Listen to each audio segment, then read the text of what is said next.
Bonjour. Ça va? Comment allez-vous? Vous allez bien? Thank you.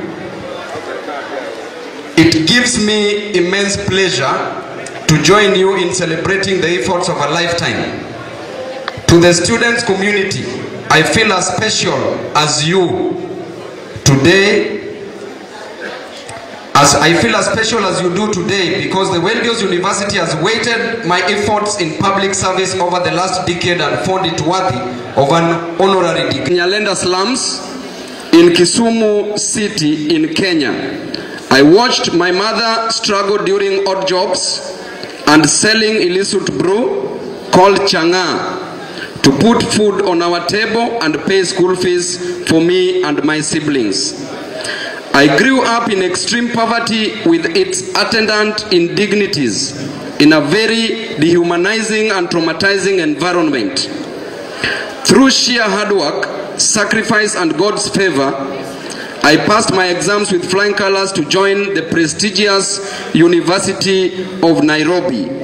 After getting a first-class honors degree in BSc Actuarial Science, I went back for a master's degree and then for another fresh 4 years of a bachelor's degree in law, and then once again for another 2 years for a master's in law. In my insatiable quench for education, my guiding principle has been, I refuse to accept despair as the final response to the ambiguities of history. I refuse to accept the idea that the isness of man's present condition makes him morally incapable of reaching up for the eternal oughtness that forever confronts him. There has been a moral oughtness burning inside me, a dream telling me that things can change right from my personal circumstances to my community, my country, Africa, and the world. I first experimented with this thirst for change at the University of Nairobi, where I led my fellow students as president of the Comrades Union with endless achievements.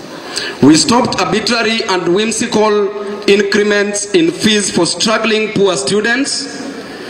We improved living conditions in our hostels and joined lecturers in strikes to petition for better working terms from the government. We protested police brutality and violation of human rights and joined Kenyans to push for government reforms to lower the cost of living.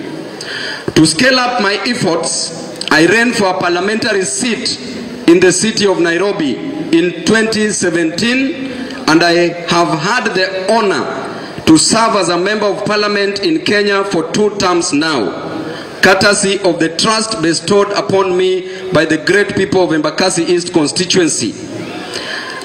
I was first elected at 29 years old. My journey has been exciting but not easy.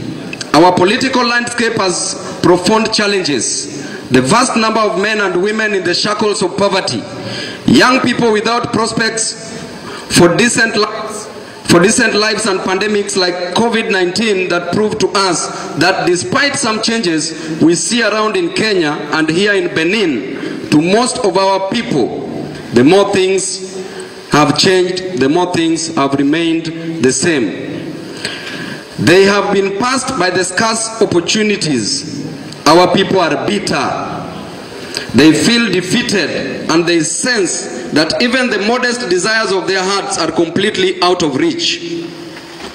It is in response to such a volatile, such an uncertain, such a challenging and ambiguous world that I have guided my mind and heart by adhering to my personal vision, understanding, clarity, agility, to respond to the ambiguities of history, not with despair, but with hope and determination. In my second term as a member of parliament, I have inspired the youth of my country by proving to them that age is no limitation, and that instead of lamenting, they can join leadership positions and carry the voices of their people to the halls of decision making. That they can be the change that they seek and yearn for. I have helped poor parents send their children to school by issuing over 100,000 bursaries and scholarships to needy students in the past 6 years.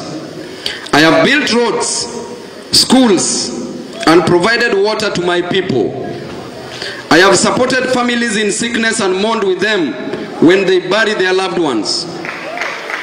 Similarly, when the coronavirus pandemic struck in 2019 and students were stranded at home for more than 1 year, I offered online lessons, classes to our learners in primary school, in secondary school, and in university, in sciences and mathematics. These lessons have been viewed by more than 50 million people online. A few days ago, I received a surprise call from this great university to notify me that you have considered my efforts to advance the cause of fellow human beings by an award of an honorary doctorate degree. I'm honored. I feel happy and blessed, and it makes me want to do more. I have formed my resolve to offer my best in service to mankind, strengthened more and more by your generous act of kind recognition. I would not be who I am or where I am without the hand of God upon my life, and so in a special way I would like to give God all the glory and honor. As I conclude, I wish to turn my attention to the students gathered here today. Comrades, power. You say power. Comrades, power. Comrades, ria. Comrades, ra. Comrades, tibim. Comrades, tialala. Education is a bridge between your dirty past and your golden tomorrow in the foreseeable future.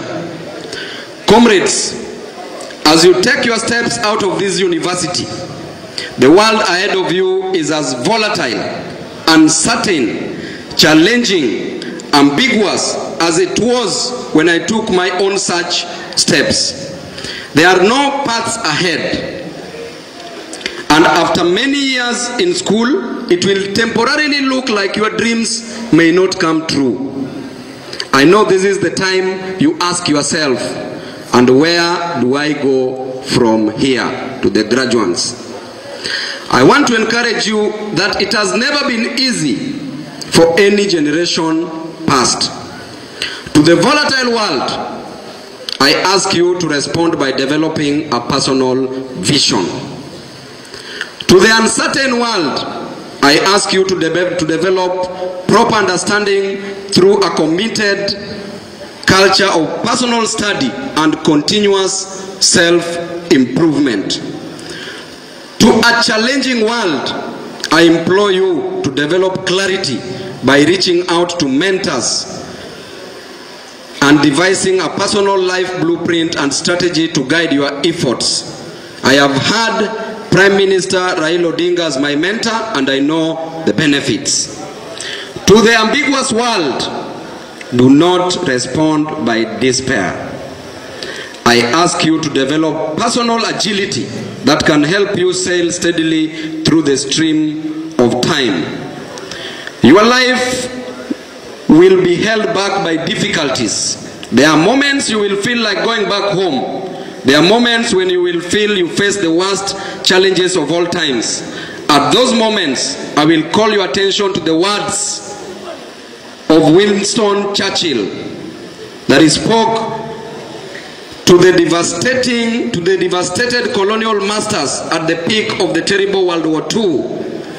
In the long years to come, not only will the people of this island, but of the world, wherever the bird of freedom chirps in the human heart, look back to what we have done, and they will say, do not despair, do not yield, march straight forward, Comrades, as you join the real world at a time of crisis in human conditions here in Benin, West Africa, do not despair, do not yield. Be the masters of your fate, be the captains of your soul, and march straight forward into the dawn of a new day that was prophesied by Father Gilbert Jean Dagnon.